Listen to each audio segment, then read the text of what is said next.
kulan wacan oo wanaagsan saaxiibayaal halkani waa channelka dabagalka wararka waa 20 bisha 9 2019 wararkan oo idin hayno kuwooda ugu waaweyn waxa kamid ah amiirka guud ee kooxda shabaab oo mowqif cad ka qaatay kiiska muranka badda Soomaaliya ay gelisay Kenya dowladda federaalka Soomaaliya oo duulaan ku ah Kismaayo iyo baaq loo diray beesha caalamka lacagta loo qorsheeyay ololaha doorashada galmudug ee musharaxa nabad iyo nolol oo la ogaaday xukuumadda Muuse Biixi oo xabsiga dhigtay xildhibaano lagu eedeeyay arin halis ku ah jiritaanka Somaliland ra'iisul wasaare Khayre oo bahdilay Jubbaland iyo Puntland kadib markii uu qaaday tallaabo ka dhan ah maamuladaasi xukuumadda Soomaaliya oo sabab la yaab leh ku sheegtay go'aankii xayiraadda hawada lagu saaray magaalada Kismaayo iyo xildhibaano ka tirsan baarlamaanka Soomaaliya oo shuruud adag la hordhigay si ay ula kulmaan madaxweynaha Puntland Siciid Cabdullaahi Deni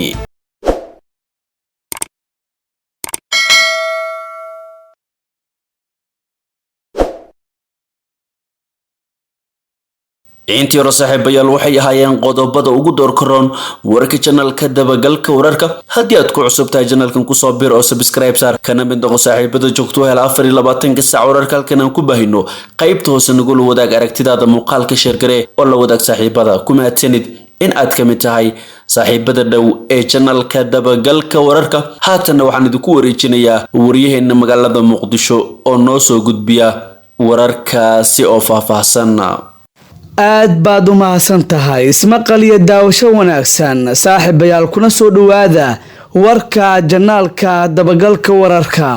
hogaamiyaha guud ee ururka al-shabaab Axmed Diiri Abu Cubaydah ayaa waxa uu muddo kadib soo duubay fariin cod ah taas oo soconaysa ku dhawaad 30 daqiiqo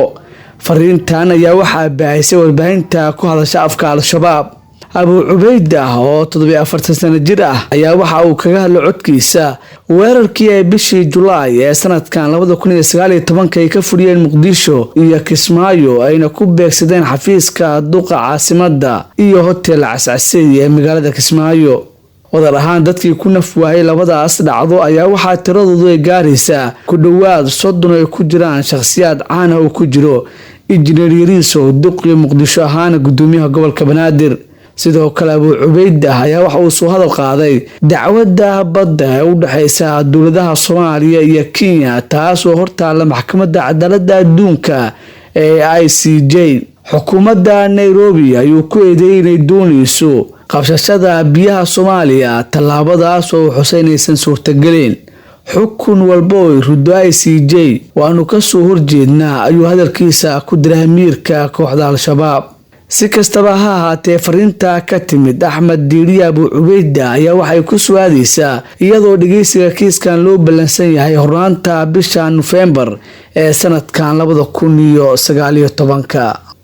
dhinaca kale maamulka uu hogaamiyo Axmed Maxamed Salaam Axmed Madoobe ee Jubbaland ayaa ku dhawaaqay in dowladda federaalka Soomaaliya ay duulaan ku tahay magaalada Kismaayo ee caasimadda ku meel gaarka ah ee maamulkaasi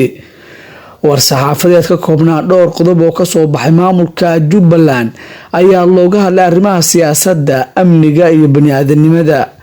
ugu horeyn warkan ayaa lagu sheegay in maalmihii dambe al-shabaab falal amni darro ay ka geysteen deegaanada Jubbaland isla markaana 3 qof ay ku dishay degmada Balad Xaawo halka nabadoon caan ahaan ay ku dhaawacday Kismaayo sidoo kale war-saxaafadeedkan ayaa lagu sheegay in doorashadii ka dhacday Kismaayo loo maray sida uu qabo dastuurka Jubbaland ay ahayd doorasho xor iyo xalaal ah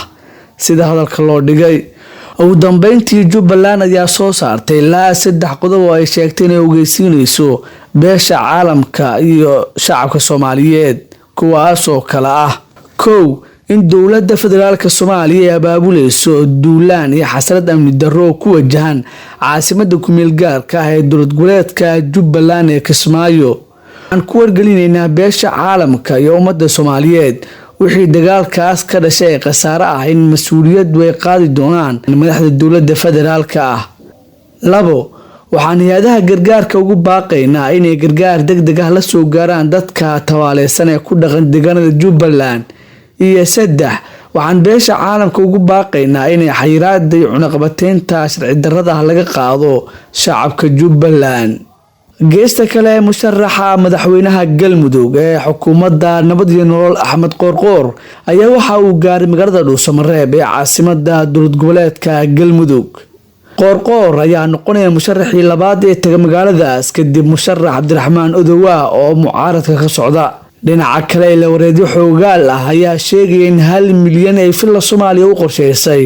olaha Qoorqoor. lacagtaas ayaa waxay ka imaanaysaa dowladda Qatar oo u aragtaa mid muhiimad gaar ah u leh deegaanada maamulkaas gaar ahaan dekedda Hobyo. doorashada Galmudug oo indhaha aad loogu hayo ayaa waxay u muuqataa mid xamaasad weyn wadata maadaama ay ku loolamayaan mucaaradka dowladda federaalka iyo dowladda dhexe. doorashadan ayaa waxay dhawaan ka dhici doontaa gudaha magaalada Dhuusamareeb oo si weyn loo adkeeyay amnigeeda iyadoo dowladda federaalka Soomaaliya ay ciidamo dheeraad ah ku daabushay gudaha magaaladaas kuwaas oo la wareegay xarumaha muhiimka ah ee magaaladaasi. waa tahay daawadayaal halkaas nagala socotaan waa janaalka dabagalka wararka. haddii aad naga cusub tahay fadlan janaalka saar subscribe si aad u hesho wararkii ugu dambeeyay warbixino xasaasi ah. ra'iisul wasaaraha xukuumadda federaalka Soomaaliya ayaa gudoomiyay shir ay ka soo qayb galeen safiirada wadamada amniga ka taageera Soomaaliya iyo wakiilada beesha caalamka loogana hadlay amniga iyo dagaalka ka dhanka Al-Shabaab. shirka ayaa intiisa badan looga dooday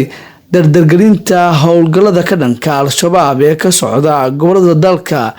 iyo in kaalmada amniga ee dowladaha saaxiibka la ah Soomaaliya loo qaabeeyo hanaan la jaan qaadayo qorshaha dowladda iyo rabitaanka ummadda Soomaaliyeed si guul looga gaaro dagaalka ka dhanka Al-Shabaab. madaxweynayaasha dowlad goboleedka Koonfur Galbeed iyo Hirshabeelle Cabdicasiis Xasan Maxamed Laftagareen iyo Maxamed Cabdi Waare oo shirka hadallo ka jeediyay ayaa sheegay in xoreynta gobolada Shabeellooyinka ay muhiim u tahay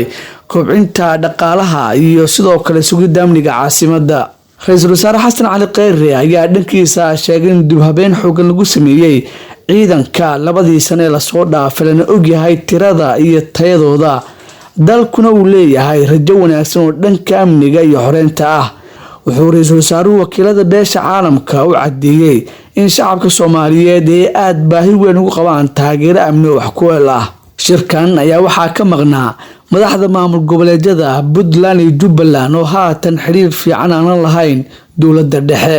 dowladda Soomaaliya oo dadaal xoogan ugu jirta sidii mas'uuliyadda amniga ay ula wareegi lahaayeen ciidamada qalabka sida ayaa labadii sano ee la soo dhaafay ay dib habeen ballaaran ku sameysay ciidamada Soomaaliya. arrintaas oo fududeysay in deegaano badan laga saaro Al-Shabaab dibna ay uga bilaabato nolol bulsho oo dhameystiran. dhinaca kale wasiirka gaadiidka iyo duulista hawada Soomaaliya Maxamed Cabdullaahi Salaad Omar ayaa markii ugu horeysay si cad u hadlay sababihii keenay in xayiraada la saaro duulimaadyadii sida tooska ah u tagi jiray magaalada Kismaayo. Omar oo la hadlay laanta afka Soomaaliga ee VOA ayaa sheegay in dowladda go'aankaas ay qaadatay kadib markii uu sheegay inuusan maamulka jirin Jubbaland ayna u cabsadeen xuduudaha dalka. Omar ayaa sidoo kale xuseyn iyagoo gudanaya waajibaadka saaran xuduudaha inay amreen in diyaaradaha ay soo maraan Muqdisho kadibna u sii gudbaan magaalada Kismaayo xarunta gobolka Jubbada Hoose.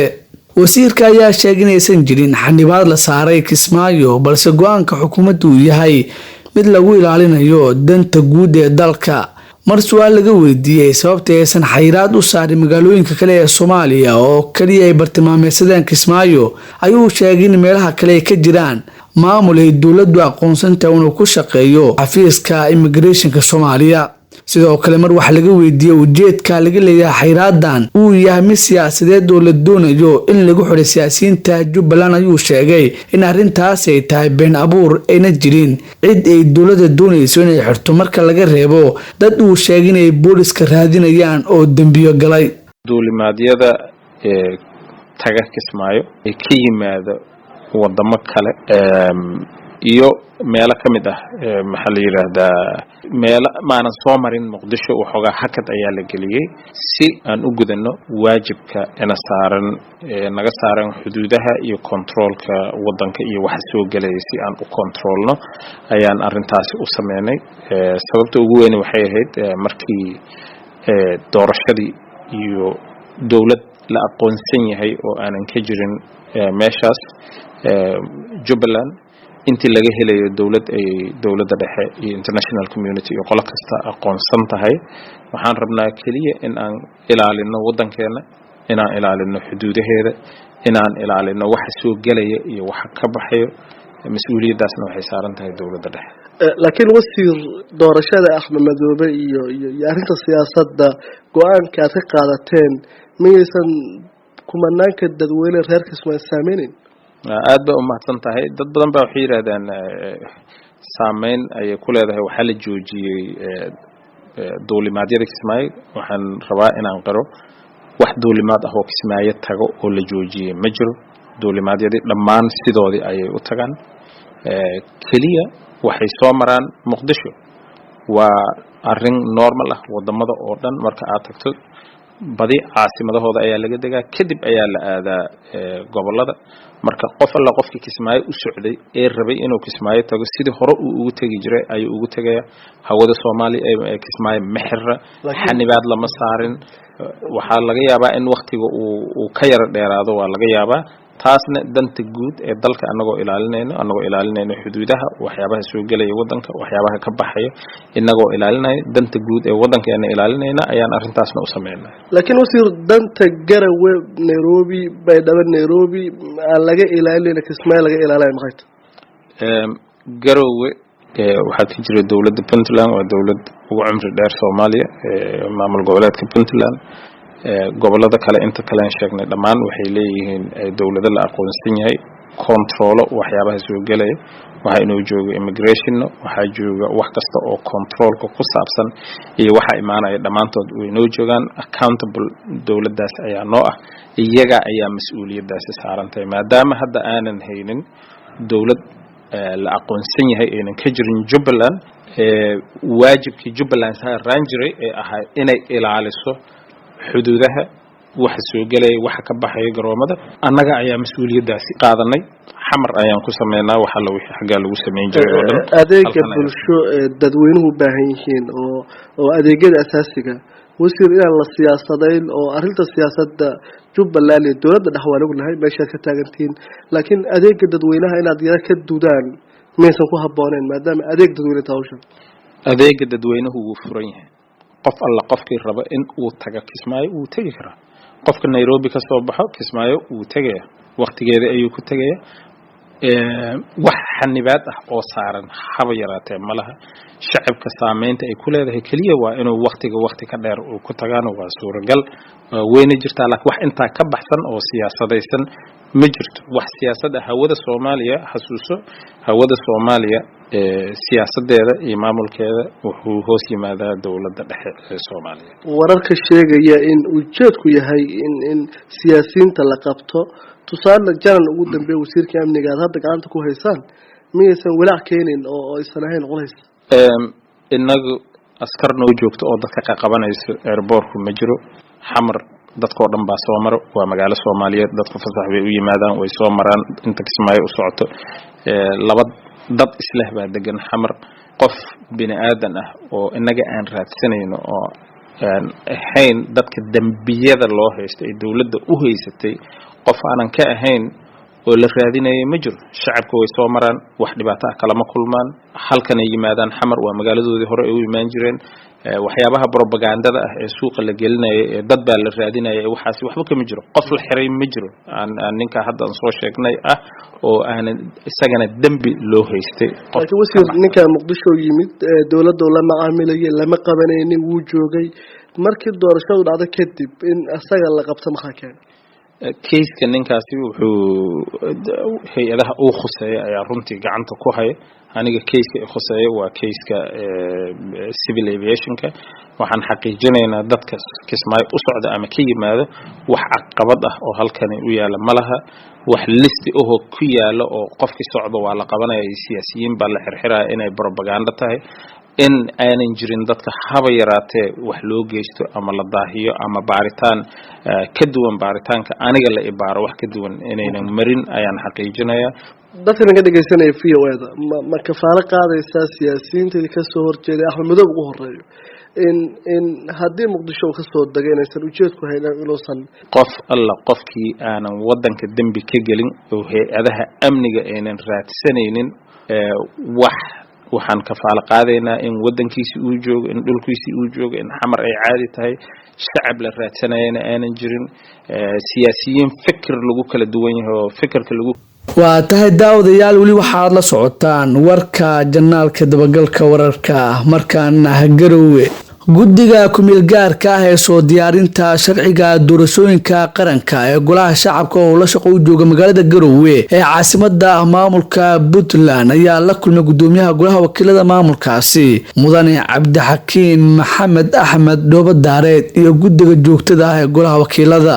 guddiga ayaa u sharaxay gudoomiyaha golaha wakiilada Puntland iyo guddiga joogtada cutubiyada uu ka kooban yahay sharciga doorashooyinka qaranka. gudoomiyaha guddiga ku-meel gaarka ah ee soo diyaarinta sharciga doorashooyinka xildhibaan Cabdullaahi Abuukar Xaaji Jineer Carab ayaa kaga mahad celiyay gudoomiyaha golaha wakiilada maamulkaas iyo guddiga joogtada ah sida wanaagsan ay u soo dhaweeyeen guddiga iyo sida u dhageysteen sharaxaadii ay guddiga ka bixiyeen cutubiyada uu ka kooban yahay sharciga doorashooyinka qaranka. gudoomiyaha golaha wakiilada ee baarlamaanka maamulka Puntland Cabdixakiin Maxamed Axmed Dhoobadaareed ayaa guddiga ku-meel gaarka ee soo diyaarinta sharciga doorashooyinka qaranka ee golaha shacabka ka mahad celiyay sharaxaadda ay ka siiyeen cutubiyada uu ka kooban yahay sharciga doorashooyinka dalka.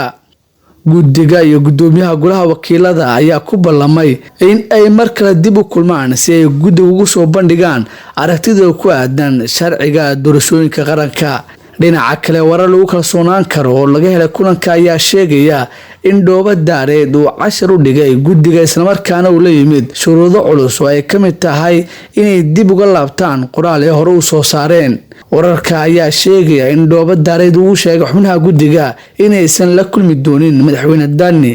ilaa iyo intay ka beeninayaan qoraalkaas uu sheegayay inay dib u dhici karto doorashada 2020.